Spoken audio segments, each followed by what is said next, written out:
You're listening to the Author Inside You podcast, a weekly podcast designed to motivate you to finish writing a book, choose a publisher, and have your work build an audience.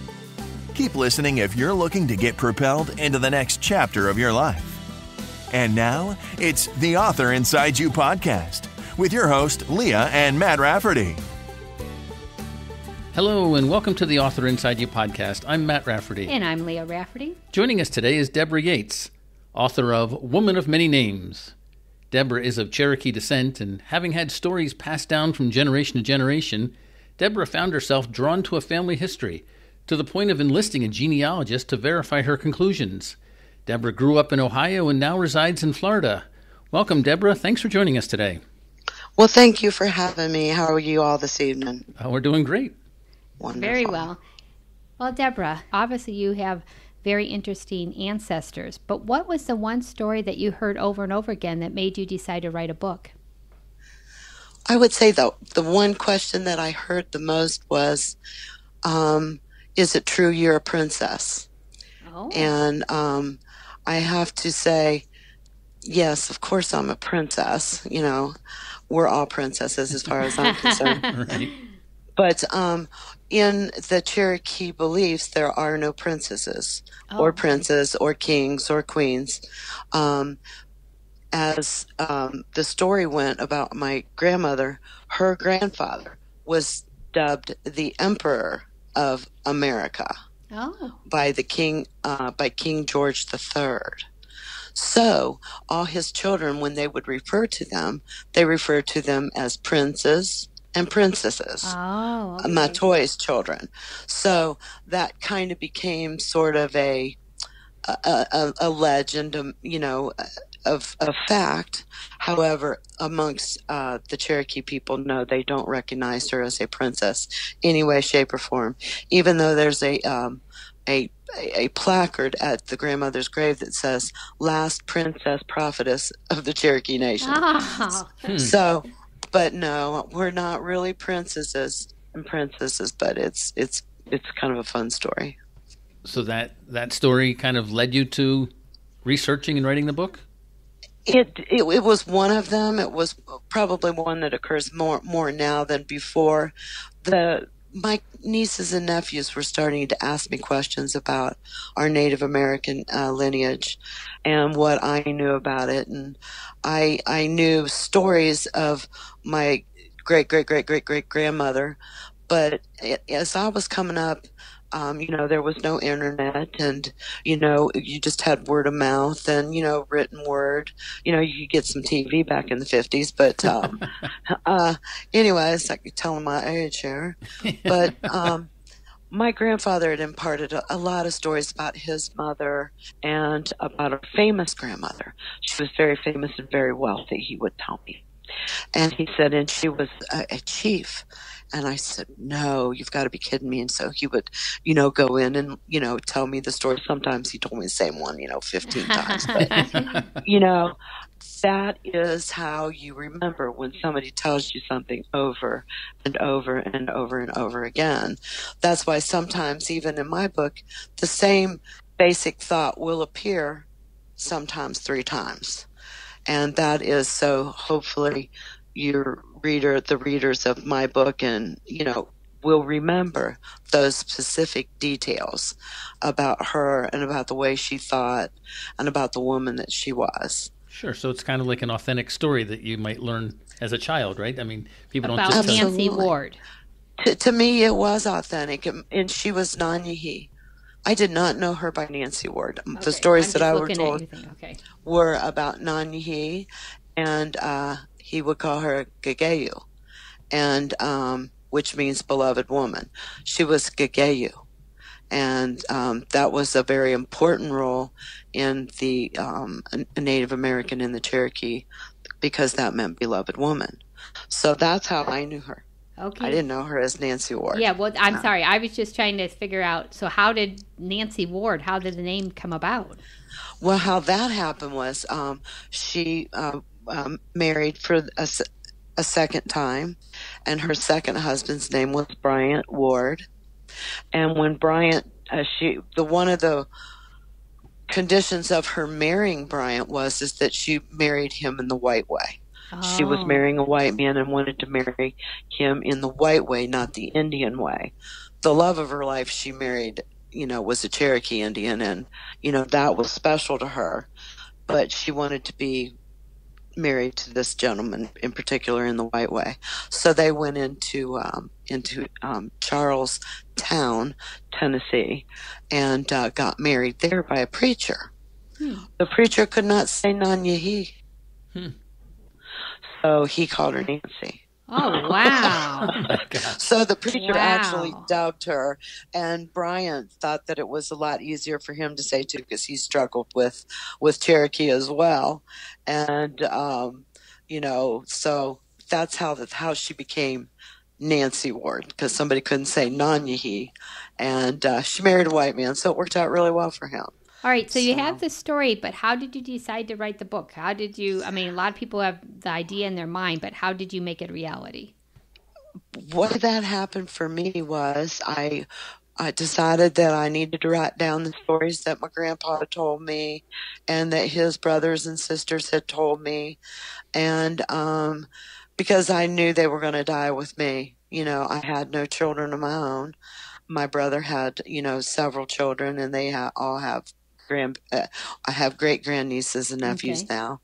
So I thought, well, I'm going to write all this stuff down, because I didn't know my grandma. I found out in probably the 70s that, late 70s, that she was also named Nancy Ward. So as I aged, I did find out she was Nancy Ward in history. But the only one you really knew about was Dragging Canoe. Generally, it was Nancy Ward and Dragging Canoe, but they always then would basically go forth and talk about Dragging Canoe. So at that juncture, I thought, I've got to write this stuff down. It's going to die with me. And I'm almost, old. So I better write all this stuff down so that, number one, I don't forget it. And number two, that they'll always know about it, and that they can tell their children and their children. Because some of the things that I'm telling in this book are things that only my family has known. Okay. And maybe very few members of my family heard these stories. My great-grandmother was worked at a newspaper, and was, did some writing herself, and she ran a general store. So when my grandfather handed me the only two things that he got that belonged to Nanyehi, when he gave it to me, he said, "They thought my mother was the one. She wasn't. Maybe you are." Oh. And I was 13 years old. Wow, that's a lot. Wow. And I did not ask him, "What are you talking about, Grandpa?" I didn't think to ask him. And I feel really bad about that at this juncture. But I kind of like to think that that they thought my great-grandmother was going to, Elizabeth would be the one to write this story. But it wasn't.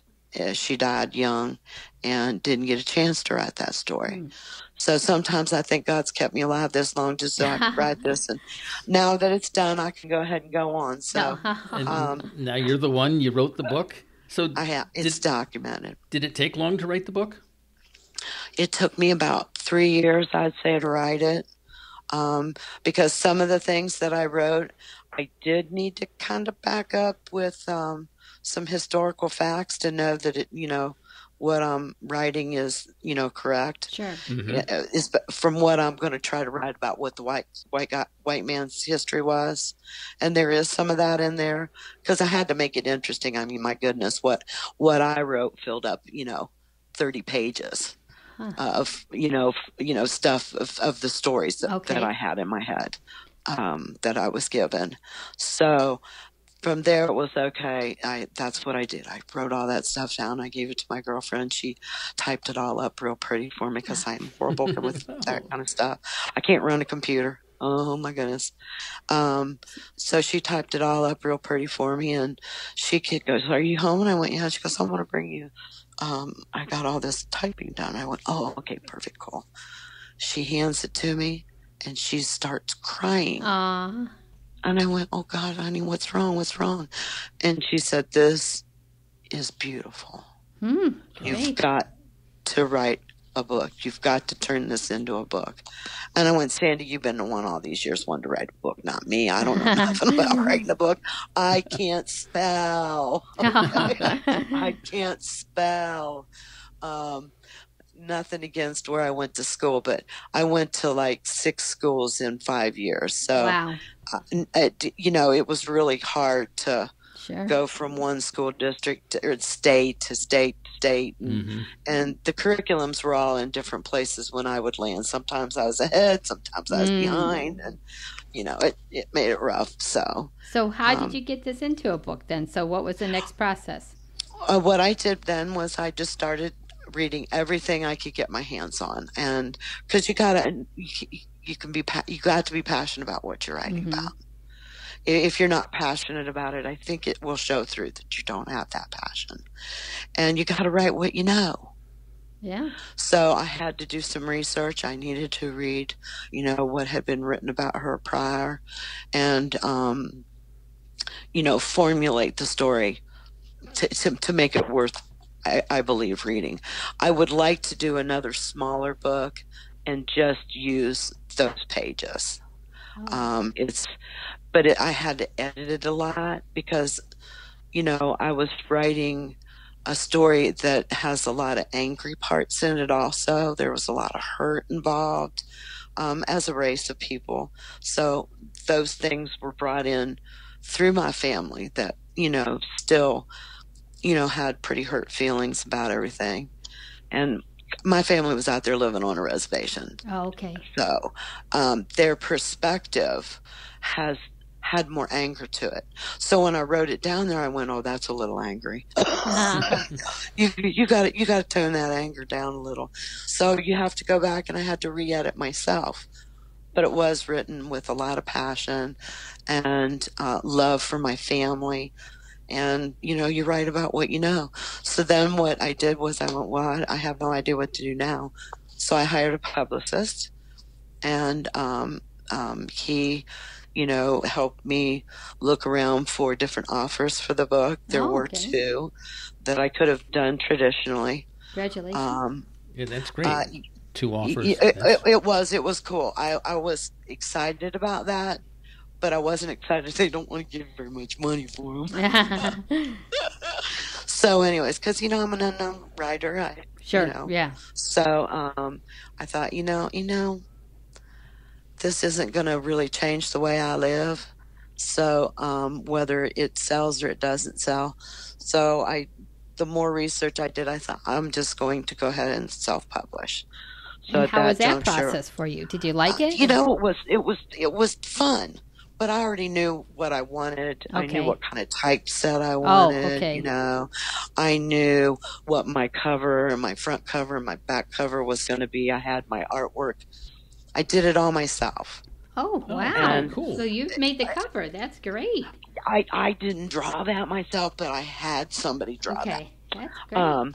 The artwork was done by Dawn Fisher, who is just an amazing, amazing impressionist artist that just, she was one of the first people to read the manuscript. I said, I'm going to let you read this so you know who you're drawing. Great. And she read it, and it just come forth. Great. It just came forth. So it was the neatest experience. It really was. But I had to go through 3 artists to get the right thing. Oh, okay. So you hired a publicist before you had the book finished? Or? The book was finished. I did have the book finished before I hired the publicist. Okay. And then what was the goal with the publicist? To help me figure out who to publish through. Great. Because that's, you just don't know. Sure. I know. We've heard lots of stories about. You just don't know. I heard too many nightmare stories, about, you can hire this person. No, I went, no, I want somebody that knows that's done this before.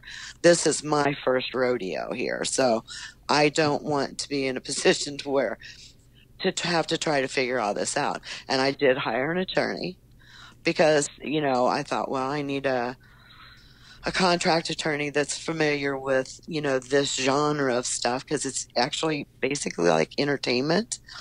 Sure. And so you have to have an entertainment attorney, and then they go, oh, well, there's a glitch here. You want to tighten this up in your contract, and oh, you don't want to do this, so have that removed from the contract. So there was, a paragraph I put in and one or two that came out. And had I not had those people, I might have made mistakes. Mm-hmm. I would have made mistakes. I would have given away more rights than what I need to. Say this does catch on and people go, oh my gosh, this is a beautiful, beautiful story. This is about a woman that really lived. And more people need to know this story. What if it does sell? Sure. Then I'm going to get squat. Right. Right. And you don't get much anyway. By the time everybody gets paid, you don't get all that much. So, to make a lot of money, it's got to sell some copies. Sure, Right. sure. So, what do you? From what I have been, the research I did tells me that only 10% of all books ever written have ever sold more than 1,000 copies. Wow. Wow. So what are you doing to help your sales? What are you doing to promote it? Well, I've done probably 15, podcasts. I've done radio interviews. I've done and gone and sat in studios. That was so cool. And I did a spot on television in Tampa. So that was really cool. Uh-huh. And I've done book clubs and Barnes and Nobles. I would love to come to Ohio, but so far they have not invited me. We have some Barnes and Nobles. It'd be great to have you here. And we have a large. I would love to do Ohio. Did you find the writing process difficult, or it seems like it was pretty easy since since you're passionate about your story? It was, that part was really pretty easy. What was bad for me was punctuation and spelling. Neither one I know how to do. Mm-hmm. I just don't. So yes, I had to rely heavily on an editor for that. And then even what happened was the first couple rounds that it was printed, somehow or another, the electrical thingies got crossed in transferring back and forth, and they got a hold of the first copy that was unedited. Oh, jeez. Oh, no. Yeah. So the first publications went out with a bunch of misspelled words. I think it was like 19 of them to be precise. And I was mortified.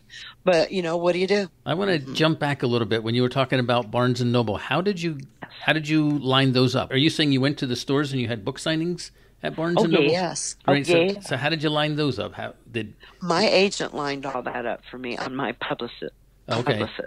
Bruce did all that for me. Oh, that is great. So Bruce is the guy who contacted Leah and I about having you on the show. Yes. He's very friendly, very nice guy. He is adorable. He's such a genuine, honest, good man. Right. So having a book signing has got to be a good way to sell books. So the publicist seems like it'd be very helpful. It is, and hopefully they're going to keep you from making mistakes.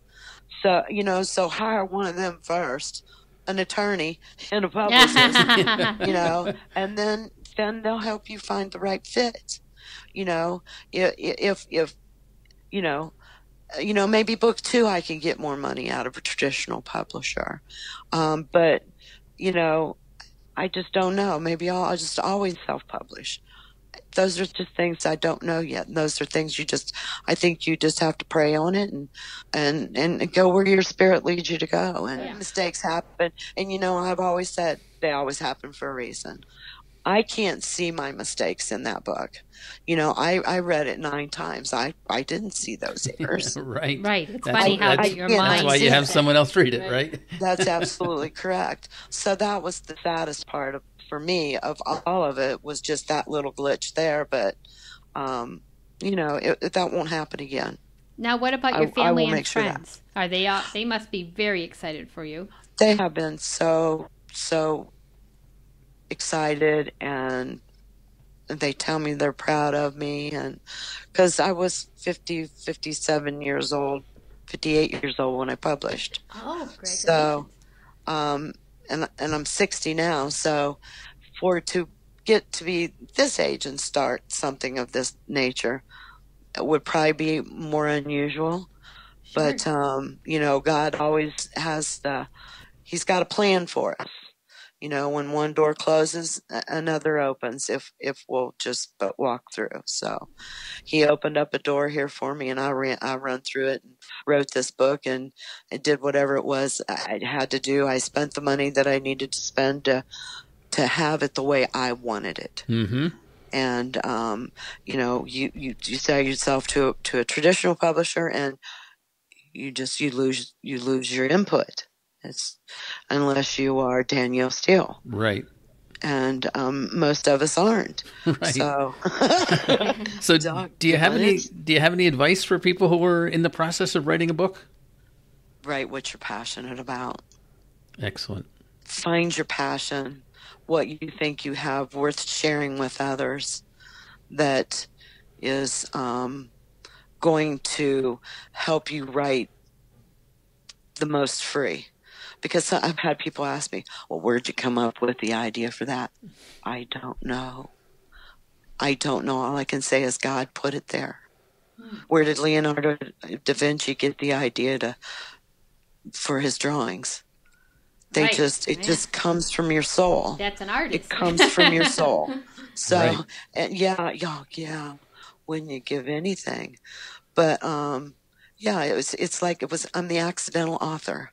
I truly am. It was not anything I set out to do. It was never a driving passion to sit down and write a book for me. I know people who do, they want to do that, and they do that. Mm-hmm. And it's like, cool. Mm-hmm. But this was like to get this, you wanted to get your family message out and record it. When I see my friend crying like that, I thought, no, this is the girl that's told me for all our lives. Since we were 10 years old, she wanted to write a book. Uh-huh. And she was going to write a book. So I'm thinking, if she's telling me to write this now, then I need to go ahead and do this. But, how can our listeners get in touch with you if they'd like to ask you any questions? Oh, okay. You can email me at Debra S. Yates at yahoo.com. My book is available just about Barnes & Noble, Books A Million, Amazon. Great. Any of those areas, it's available. And if you want one, autographed, just email me, send it to me, and I'll send you one back. Oh, that's very nice. I've done that quite a few times. That's so much fun. Yeah, it's weird though. That's probably the weirdest part of all of it. That people will sit in an audience and want to listen to you, and they're like sitting on the edge of their seats, and they want you to write on their books. It's like, wow, it's the greatest honor. It truly is. That is very nice. And it's not that I'm seeking fame, trust me, but it does feel good when it does happen. Sure. Well, it was a great honor having you on our podcast tonight. Oh, it was just adorable of you all to have me on, and hopefully we'll get a chance to speak again. Okay, that would be great. Thank you, Debra. Uh-huh. Thank you so much. Thank you for listening to the Author Inside You podcast. And if you get a chance, stop over at Apple Podcasts and leave us a ratings or review. This will make it easier for other people to find our podcast. And if you have any questions or suggestions on who we can interview on our next podcast, please drop us a line. Our email can be found on theauthorInsideYou.com. Or you can find us on Facebook also. Until next time. Right on. Thank you for listening to the Author Inside You podcast with your host, Leah and Matt Rafferty.